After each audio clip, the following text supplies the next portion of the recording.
करीब से देखा है। ये लोग जन स्वराज परिवार का जब हिस्सा बन रहे हैं, सोचने समझने जांचने परखने के बाद जुड़ रहे हैं, कहीं न कहीं जन स्वराज की सोच की यही ताकत है। पिछले 2-2.5 वर्षों से हम लोग यही कह रहे हैं कि सत्य की एक अपनी ताकत है, उस पर जितना भी कीचड़ उछालोगे उससे कोई फर्क नहीं पड़ने वाला है। धीरे धीरे लोगों को पता चलेगा कि सही रास्ता कहाँ है, कौन सा दल, कौन सी व्यवस्था उनके और उनके बच्चों के भविष्य के लिए बेहतर हो सकती है।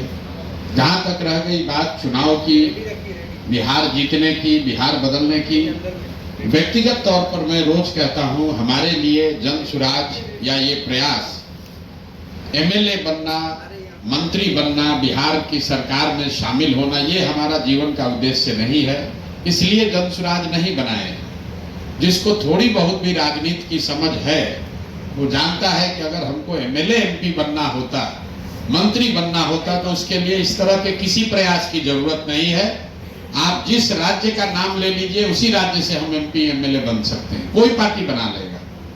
हम यहाँ पर ये जो व्यवस्था शुरू कर रहे हैं, इस देश में गांधी के आदर्शों पर, व्यवस्थित तरीके से गांधी के आदर्शों पर चलने वाला एक कोई विकल्प बने, भले छोटा प्रयास है। आज ये आपको छोटा पौधा दिख सकता है, लेकिन जब कोई भी चीज आप शुरू करते हैं वो छोटा ही होगा। एवरेस्ट पर चढ़ने के लिए भी आपको नीचे से ही शुरू करना है। तो हमारी जो सोच है, ये व्यवस्था जो हम लोग बना रहे हैं, अगर आपको बीजेपी के विचारधारा पर आधारित राजनीतिक व्यवस्था से लड़ना है, तो हम लोग देख रहे हैं पिछले 10-15 साल से, ये कहीं का ईंट कहीं का गारा जोड़कर आपको लड़ाई नहीं लड़ सकते हैं। भाजपा विचारधारा आधारित एक राजनीतिक व्यवस्था है, तो अगर विचारधारा आधारित भाजपा से लड़ना है तो आपको लोहे को लोहा काटता है, विचारधारा आधारित ही राजनीतिक व्यवस्था बनानी पड़ेगी। और इस देश में जब आपको भाजपा के विचारधारा से लड़ना है, तो गांधी ही एक वो विचारधारा है जिससे कि उसका मुकाबला किया जा सकता है। तो जन स्वराज बिहार में चुनाव लड़के सत्ता में काबिज होने का अभियान नहीं है। ये आजादी से पहले जो महात्मा गांधी की कांग्रेस थी, उस तरह की व्यवस्था को पुनर्जीवित करने का अभियान है।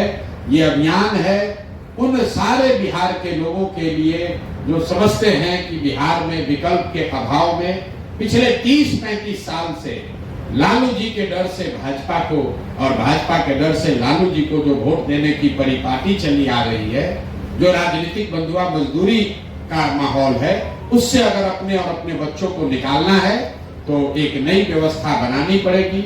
उसी व्यवस्था का नाम है जन स्वराज। जन स्वराज किसी व्यक्ति का दल नहीं है, ये प्रशांत किशोर का दल नहीं है, किसी जाति किसी समाज का दल नहीं है, किसी परिवार का दल नहीं है।